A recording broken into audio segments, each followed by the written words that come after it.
Bonjour les TS, c'est Monsieur Renaudin. J'espère que vous allez bien après ces vacances et ce confinement. Donc on va continuer le cours. On va aborder le chapitre 11, les suites numériques. Alors vous avez fait la photocopie avant le confinement, vous devriez avoir la feuille. Sinon, vous l'avez sur le Google Drive et vous pouvez l'imprimer.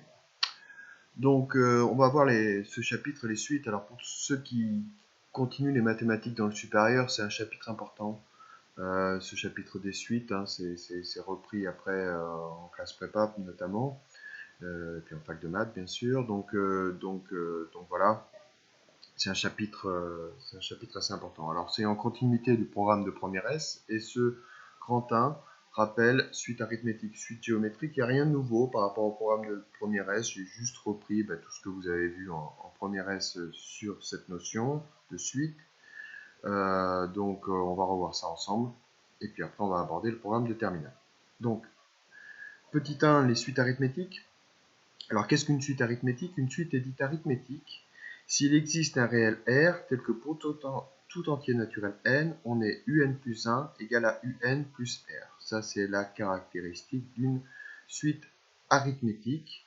En fait, ce qu'il faut penser, donc une suite, déjà, c'est une suite de nombres, hein, n étant l'indice, qui varie de 0 jusqu'à plus l'infini, un entier. Quelquefois, ça commence à U1. Et donc, pour calculer le suivant, UN plus 1, c'est le terme suivant. Pour calculer le suivant, eh bien, pour une suite arithmétique, on ajoute toujours le même réel, ce qu'on appelle la raison. R est appelé la raison. Donc, on va voir ça avec un exemple, ce sera peut-être plus clair.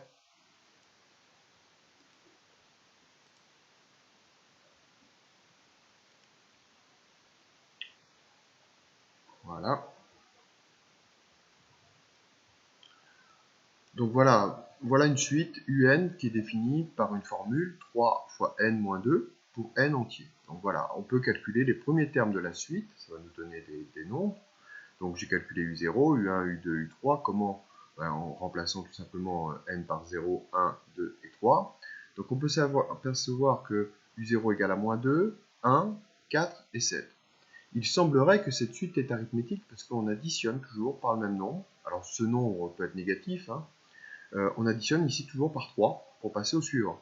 Donc ça, c'est une suite arithmétique. Alors évidemment, c'est pas parce que les premiers termes suivent cette règle-là que on peut en déduire que la suite est arithmétique. Qui me dit, moi, que pour U4, ça fonctionne aussi. Donc pour le démontrer, eh bien, faut retrouver la formule du cours. Et donc on peut faire la différence de UN plus 1 moins UN, donc la différence du terme suivant avec le terme actuel. On fait le calcul et on trouve 3. Donc quel que soit l'entier n, un plus 1 moins un égale à 3.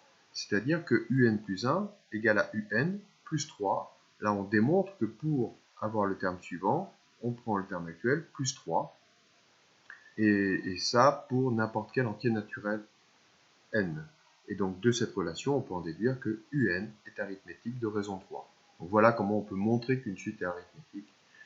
Et vous avez dû faire ça en première. Alors vous avez des formules, si un est une suite arithmétique, alors un égale à u0 plus n fois r, ça c'est complètement logique, parce que si vous additionnez par r à chaque fois pour avoir le terme suivant, si vous voulez passer de u0 à un, eh bien il suffit d'additionner n fois la raison. Et plus généralement, on a cette formule up égale à uq plus p moins q fois r, avec p et q, n'importe quel entier naturel. Vous avez aussi au programme de première cette formule-là, la somme des termes consécutifs d'une suite arithmétique est donnée par cette formule-là. Alors on va la voir en traitant ces deux exemples. Déjà on va établir une formule pour la somme des n premiers entiers.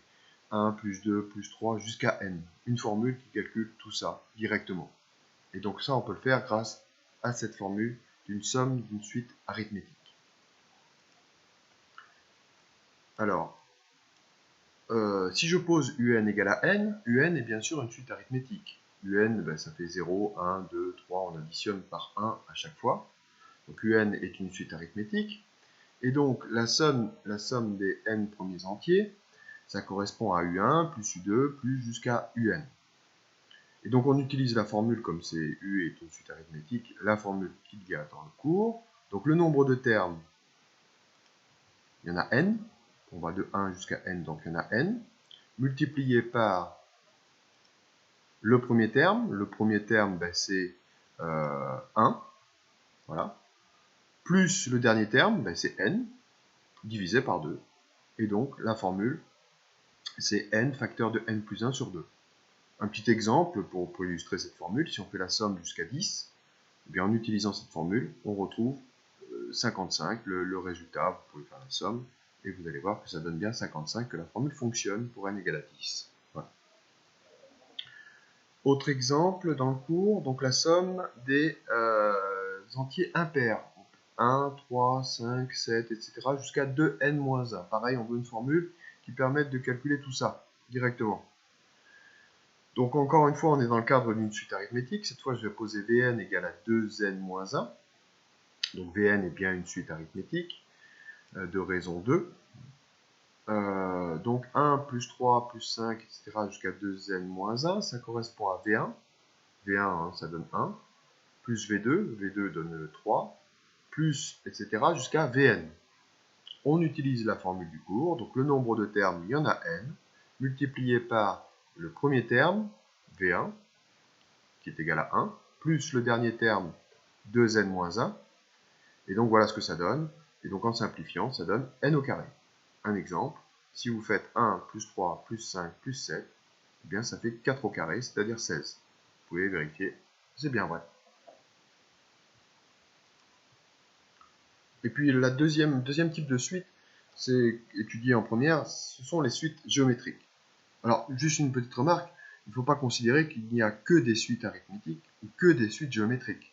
Hein, il y a d'autres types de suites, mais on étudie surtout celle-ci en première. Donc une suite géométrique, c'est le même principe qu'une suite arithmétique, sauf que cette fois on multiplie un plus 1 égale à q fois un, c'est-à-dire qu'on multiplie toujours par la même constante pour avoir le terme suivant. Q est aussi appelé la raison, et donc si on a cette relation-là, on peut dire que c'est une suite géométrique. Un petit exemple d'une suite géométrique, Vn égale à 2 exposant n plus 1. Si je calcule les premiers termes, on peut s'apercevoir que ça donne les puissances de 2, 2, 4, 8, 16, etc. Et donc on multiplie toujours par 2 pour passer au suivant.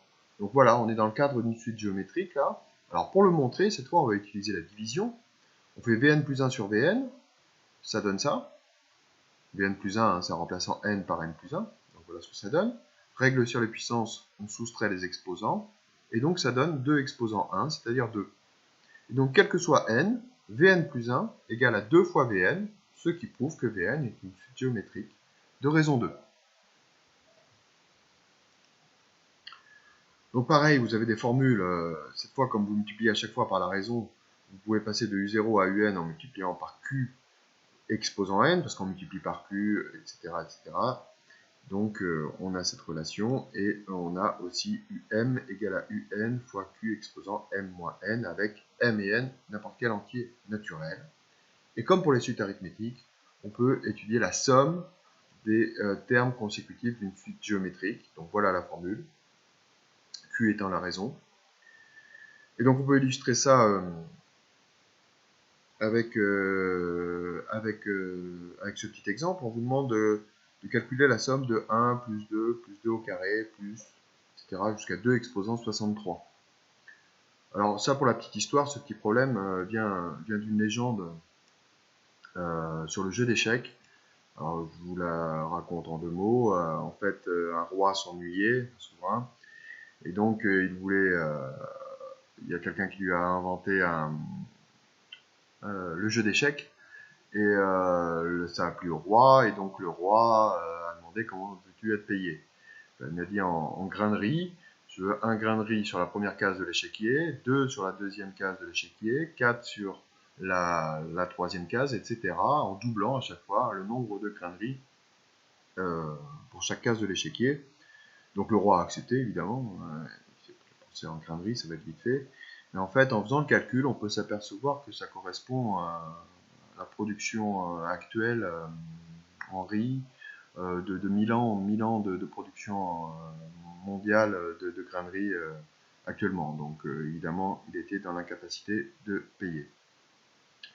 Voilà pour la petite histoire. Je ne sais pas si j'étais très clair. Je suis meilleur à expliquer les maths, je pense. Donc voilà. Donc ce petit exemple.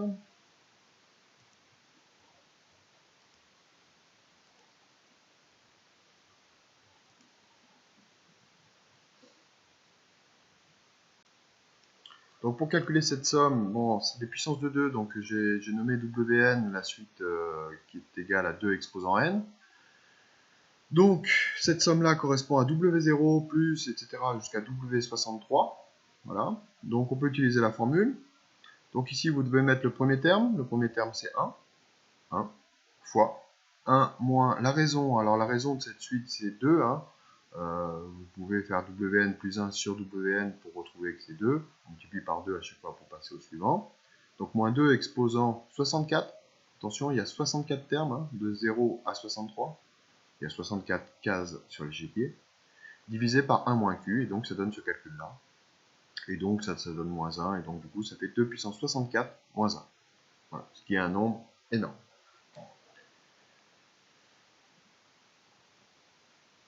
On revient au cours. Donc voilà, vous pouvez compléter, hein, bien sûr. Et donc là, maintenant, on va voir quelque chose de nouveau, programme de TS. Alors, nouveau, pas pour les SPMAT, parce que pour les SPMAT, on l'a vu. On en a eu besoin pour les matrices. Mais pour les non-SPMAT, pour les SP physiques, on ne l'a pas vu. Donc, on va le voir. Et ça fera du bien, je pense, aux SPMAT de voir ce raisonnement par récurrence. Alors, ça, c'est pas une propriété, c'est une nouvelle démonstration, un nouveau type de démonstration qu'on utilise énormément dans le supérieur. Il faut savoir qu'il y a beaucoup de démonstrations de théorèmes qui se font par récurrence. Donc il faut bien maîtriser ça, la structure, la rédaction, vraiment être à cheval sur la rédaction et pas la négliger, parce qu'on peut facilement se perdre dans un raisonnement par récurrence. Et il faut montrer au correcteur que vous êtes très clair dans votre rédaction. Alors, la démonstration par récurrence est un type de démonstration utilisé pour démontrer qu'une propriété est vraie pour des entiers positifs à partir d'un rang donné n0. Pour démontrer par récurrence qu'une propriété est vraie pour tout entier positif n supérieur à n0, alors ce n0 c'est souvent 0 ou 1, on procède par étapes. On énonce la propriété à démontrer, initialisation, on vérifie que la propriété est vraie pour le premier rang, c'est-à-dire pour n égale à n0. On vérifie l'hérédité. Alors ça, c'est le principe de récurrence, c'est-à-dire qu'on vérifie que si l'on suppose que la propriété est vraie au rang n supérieur à n0, alors la propriété est vraie au rang n plus 1, au rang suivant.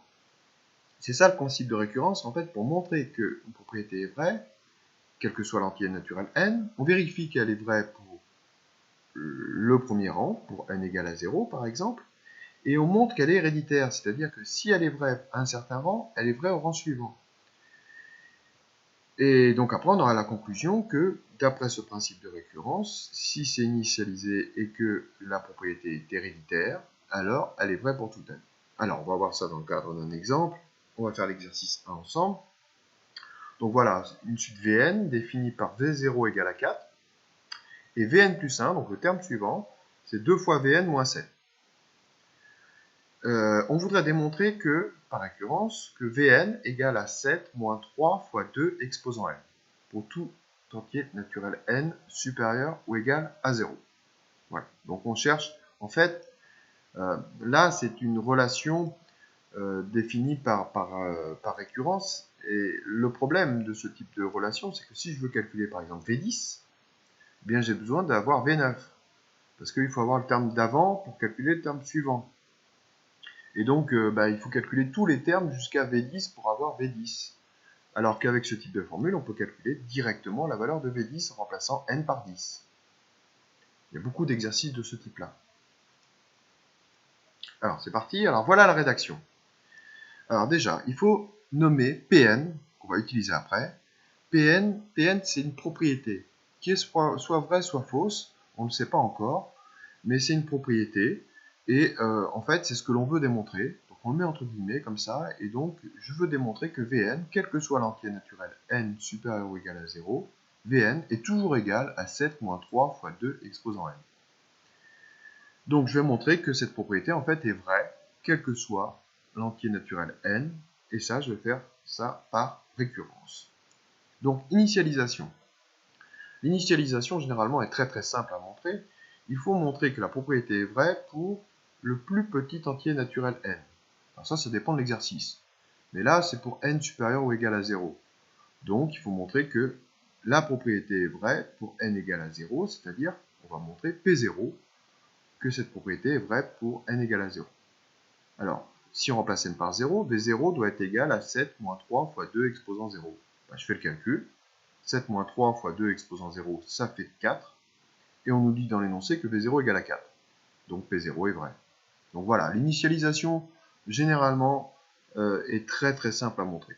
Le plus compliqué, bien souvent, c'est l'hérédité. Alors, l'hérédité, qu'est-ce qu'il faut faire dans l'hérédité? Bien, on suppose que Pn est vrai, c'est là où ça peut être un peu déroutant, on suppose un peu ce qu'on nous demande de montrer, mais en fait, on suppose que cette propriété est vraie pour un entier naturel n, quelconque, et on veut montrer Pn plus 1, c'est-à-dire que la propriété fonctionne si je remplace n par n plus 1 ici, au rang suivant. Donc voilà ce que je veux montrer dans l'hérédité. C'est ça qu'il faut montrer pour l'hérédité. Alors, moi, je recopie l'énoncé, Vn plus 1 égale à 2 Vn moins 7. Comme je suppose que P de n est vrai, je remplace Vn par 7 moins 3 fois 2 exposant n. Je développe, voilà ce que ça donne. Alors attention à ne pas faire de bêtises, hein. 3 fois 2 exposant n, ça n'a jamais fait 6 exposant n, par exemple. Mais là, je peux regrouper les deux. 2 fois 2 exposant n, j'ai fait le détail ici, ça fait 2 exposant 1 fois 2 exposant n, ça fait 2 exposant n plus 1. Et donc voilà, j'ai montré mon hérédité, Vn plus 1 est bien égal à 7 moins 3 fois 2 exposant n plus 1. Donc Pn plus 1 est vrai. Donc si P de n est vrai, P de n plus 1 est vrai. Et donc, il ne nous reste plus qu'une dernière étape, c'est la phrase de conclusion, qui est toujours la même. La propriété P est vraie pour n égale à 0, elle est héréditaire. Donc elle est vraie pour tout entier naturel n.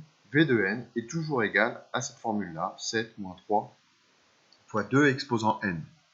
Le principe, c'est que, comme elle est vraie au rang 0, et qu'elle est héréditaire, eh bien, héréditaire, ça veut dire que si elle est vraie à un certain rang, elle est vraie au suivant. Donc si elle est vraie au rang 0, elle est vraie au rang 1. Si elle est vraie au rang 1, elle est vraie au rang 2, elle est vraie au rang 3, etc.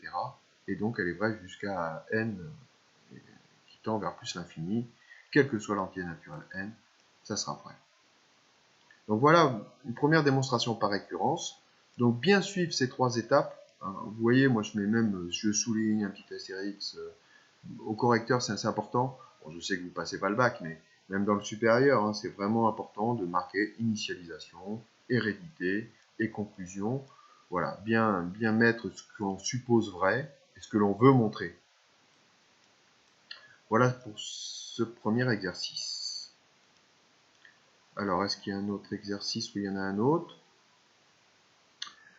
Alors, on peut montrer qu'une suite est croissante ou décroissante par récurrence. Alors, une suite croissante, c'est une suite de nombres qui augmentent, c'est-à-dire que un plus 1 est plus grand que un pour tout n.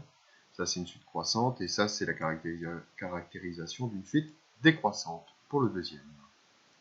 Et donc, on va l'appliquer pour cette suite-là. On veut montrer que cette suite est décroissante.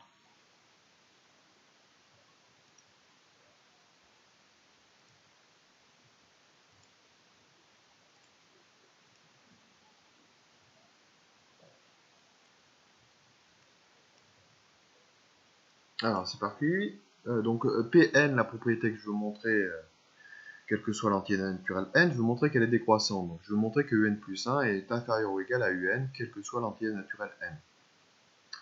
Je montre P0. Donc, pour montrer P0, il faut que je montre que U1 est plus petit que U0. U0 fait 5. U1, je le calcule en utilisant cette formule. Ça fait 1 cinquième de U0 plus 3. 1 cinquième fois 5 plus 3, c'est-à-dire 4. On a bien U1 qui est plus petit que U0, donc P0 est vrai.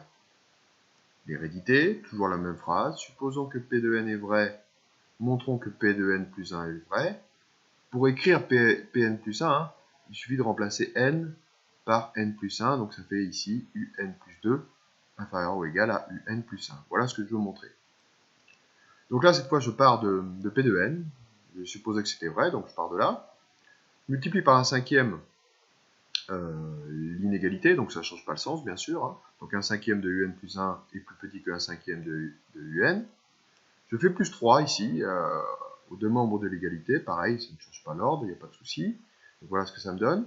Et ici, j'ai un plus 2. Un plus 2, hein, c'est en remplaçant n par n plus 1, donc un plus 2, c'est un cinquième de un plus 1 plus 3. Et donc un plus 2 est plus petit que un plus 1, donc la propriété est héréditaire, et elle est vraie pour n égale à 0, donc elle est vraie pour tout n, un plus 1 est inférieur ou égal à un, quel que soit l'entier naturel n.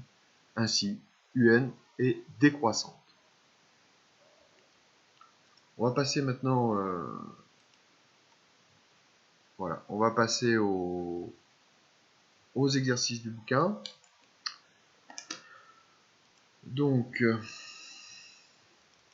c'est page 24.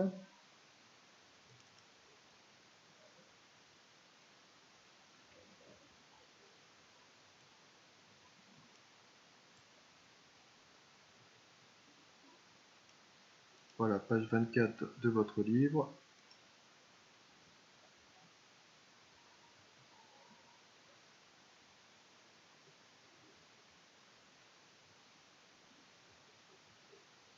Voilà. Donc, je vais détailler les exercices 43. Vous pouvez essayer de le faire. Faites-le, mettez pause et essayez de le faire par récurrence. Hein. C'est peut-être pas facile pour ces premiers exercices de récurrence, à part peut-être pour les SPMAT qui en ont fait un peu. Et le 43, le 46 que je vais détailler. Excusez-moi.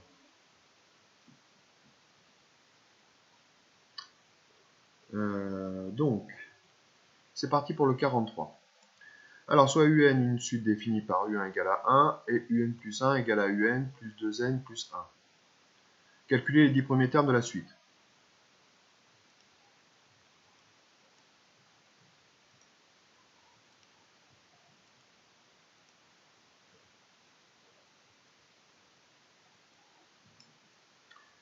Alors, c'est parti. U2, pour calculer U2, hein, c'est égal à U1 plus 1, c'est-à-dire que j'utilise en fait cette formule-là, hein, en remplaçant n par 1. Donc si je remplace n par 1, ça me fait U1 plus 2 fois 1 plus 1. U1 fait 1, donc ça me fait 2, 1 plus 2 plus 1, ça me fait 4. U3, même principe, ça fait U2 plus 2 fois 2 plus 1. En remplaçant ici n par 2, je peux calculer U3. Donc ça me fait 9. U4, ça fait 16. U5, je n'ai pas détaillé, hein, mais ça fait 25, après ça fait 36, 49, 64, 81, 100. On peut voir quelque chose d'assez remarquable, c'est qu'on obtient ici des carrés. 64, c'est 8 au carré. 81, c'est 9 au carré. 100, c'est 10 au carré. Donc, question suivante, dans l'exercice, on vous demande quelle conjecture peut-on faire sur l'expression un en fonction de n. Donc une conjecture, c'est quelque chose qu'on n'a pas démontré, qu'on observe juste. Voilà, à partir de ces premiers exemples, qu'est-ce qu'on peut supposer comme formule pour un? On peut conjecturer que un, donc du coup, est égal toujours à n au carré. Là, on retrouve 8 au carré, là, on retrouve 6 au carré, etc., etc. Et donc après, on le démontre, donc par récurrence, même principe, soit Pn, un égale à n au carré, pour n supérieur ou égal à 1. Initialisation, alors là, vous voyez, on vous demande de le montrer pour n supérieur ou égal à 1.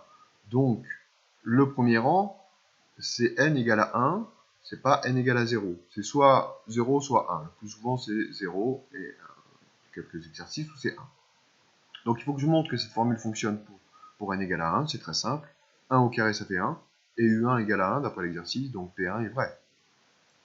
L'hérédité, supposons que Pn est vrai, montrons que Pn plus 1 est vrai. Alors, un plus 1, c'est égal à un plus 2n plus 1, d'après l'exercice. Un, comme je suppose que P de n est vrai, je peux le remplacer par n au carré. Ça me donne ça, et là, je peux reconnaître le développement de n plus 1 au carré. Et donc, P de n plus 1 est vrai, la formule fonctionne pour n plus 1. Donc elle est héréditaire, et donc elle est vraie, quel que soit n, quel que soit l'entier n, un est toujours égal à n au carré.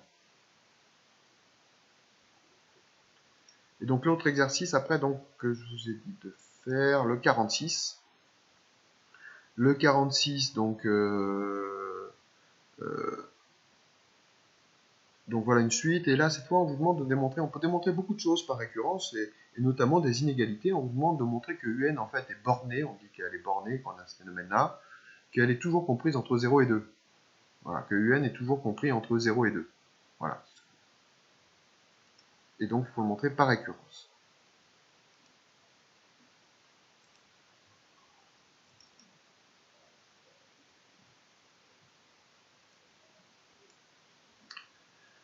Donc voilà. Donc P de n, ce que l'on veut montrer, c'est ça, cette propriété-là, que un est compris entre 0 et 2. Est-ce que c'est vrai pour n égale à 0? Oui, parce que U0 fait un septième, et un septième, c'est bien compris entre 0 et 2. Donc P0 est vrai. Supposons Pn vrai, montrons que Pn plus 1 est vrai. Donc là, ce que je veux montrer, c'est que Un plus 1 est compris entre 0 et 2, en supposant que Un, lui aussi, est compris entre 0 et 2. Donc je pars de P de n, cette fois. Donc voilà. Et ce que je vais essayer de faire, c'est montrer cette inégalité. Et donc je vais reconstruire, si vous voulez, Un plus 1 ici. C'est-à-dire que je vais multiplier par 3 quarts toute l'inégalité. Alors ça ne change pas le sens, hein, on multiplie par un nombre positif. 3 quarts fois 0 doit être forcément plus petit que 3 quarts fois un, qui est plus petit que 3 quarts fois 2. Après, j'additionne par un demi, partout. Voilà ce que ça me donne. Et là, j'obtiens donc du coup, c'est fait exprès évidemment, 3 quarts de un plus 1 demi, ça correspond à un plus 1. Là, ça fait un demi, là, ça fait 2. Donc j'ai un plus 1 qui est compris entre 1 demi et 2. Ah, mais moi, je voulais montrer que c'était compris entre 0 et 2. Mais voilà, si un plus 1 est compris entre 1 demi et 2, j'ai le droit de dire que un plus 1 est compris entre 0 et 2. L'inverse est faux, bien sûr, mais si vous avez une quantité qui est comprise entre 1 demi et 2, vous avez le droit de dire qu'elle est comprise entre 0 et 2, parce que 0 est plus petit que 1 demi. Donc j'ai montré mon hérédité. Donc la propriété est vraie pour n égale à 0, elle est héréditaire, donc elle est vraie pour tout n. Un est toujours compris entre 0 et 2. Voilà deux exemples. Alors maintenant, ce que vous pouvez faire est comparer avec la correction du bouquin. Vous pouvez faire le 40, vous pouvez faire le 42, vous pouvez faire le 44, vous pouvez faire le 45, en fait toute cette colonne-là jusqu'au 48. Ne faites pas au-delà du 48 parce qu'après je vais faire une autre vidéo pour traiter ces exercices-là.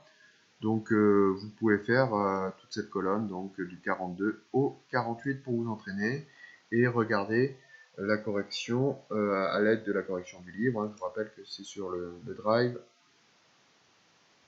Voilà, c'est là dans le livre TS, vous avez, c'est le chapitre 1, la correction. Alors évidemment, encore une fois, hein, c'est destiné aux profs et il n'y a pas beaucoup de rédaction, mais je pense que ça vous aidera pour traiter ces exercices. Et n'hésitez pas à m'envoyer un message par Discord ou EMT si vous avez des questions. Voilà, je vous souhaite bon courage et puis à bientôt pour une prochaine vidéo.